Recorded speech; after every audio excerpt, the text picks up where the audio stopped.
किसी भी पार्टी के बड़े नेता लगातार अगर जेल में जा रहे हैं तो उनको सोच लेना चाहिए कि ये पार्टी क्या गोल्स और क्या टारगेट लेकर सत्ता में आई थी। अब ये बार बार कहते हैं कि सरकार ने जबरदस्ती पकड़ लिया, तो कोर्ट ने आपको रिमांड दिया।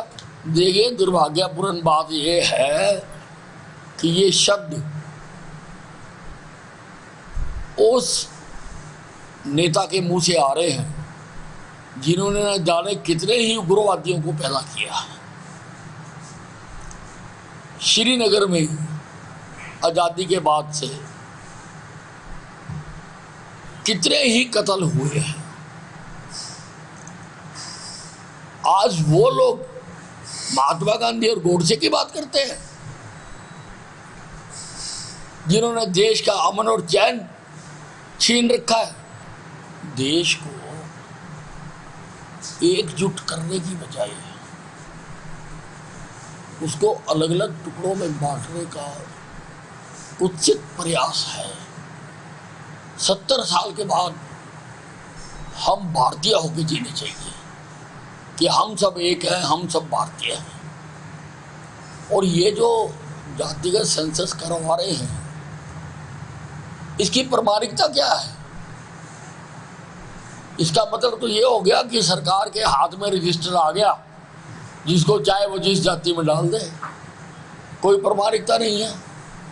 और क्या सेंसस में आने के बाद ही लोगों को लाभ मिलेगा? सैकड़ों लोग कह रहे हैं कि हमें आज तक आगे देखा नहीं गया। तो ये सारा चुनावी खेल है।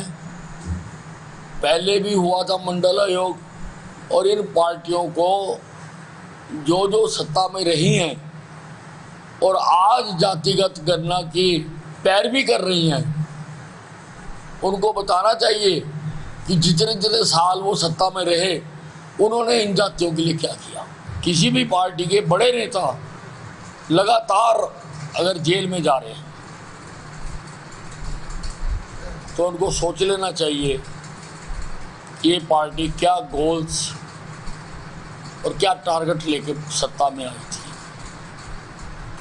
अब ये बार बार कहते हैं कि सरकार ने जबरदस्ती पकड़ लिया, तो कोर्ट ने आपको रिमांड दिया। देखिए, दुर्भाग्यपूर्ण बात यह है कि ये शब्द उस नेता के मुंह से आ रहे हैं जिन्होंने न जाने कितने ही उग्रवादियों को पैदा किया। श्रीनगर में आज़ादी के बाद से कितने ही कत्ल हुए हैं। आज वो लोग महात्मा गांधी और गोडसे की बात करते हैं जिन्होंने देश का अमन और चैन छीन रखा है। देश को एकजुट करने की बजाय उसको अलग अलग टुकड़ों में बांटने का कुत्सित प्रयास है। 70 साल के बाद हम भारतीय होकर जीने चाहिए कि हम सब एक हैं, हम सब भारतीय हैं। और ये जो जातिगत सेंसस करवा रहे हैं, इसकी प्रामाणिकता क्या है?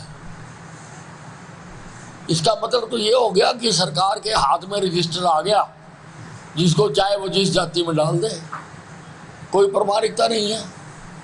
और क्या सेंसस में आने के बाद ही लोगों को लाभ मिलेगा? सैकड़ों लोग कह रहे हैं कि हमें आज तक आगे देखा नहीं गया। तो ये सारा चुनावी खेल है। पहले भी हुआ था मंडल आयोग, और इन पार्टियों को जो जो सत्ता में रही हैं और आज जातिगत गणना की पैरवी कर रही हैं, उनको बताना चाहिए कि जितने जितने साल वो सत्ता में रहे उन्होंने इन जातियों के लिए क्या किया।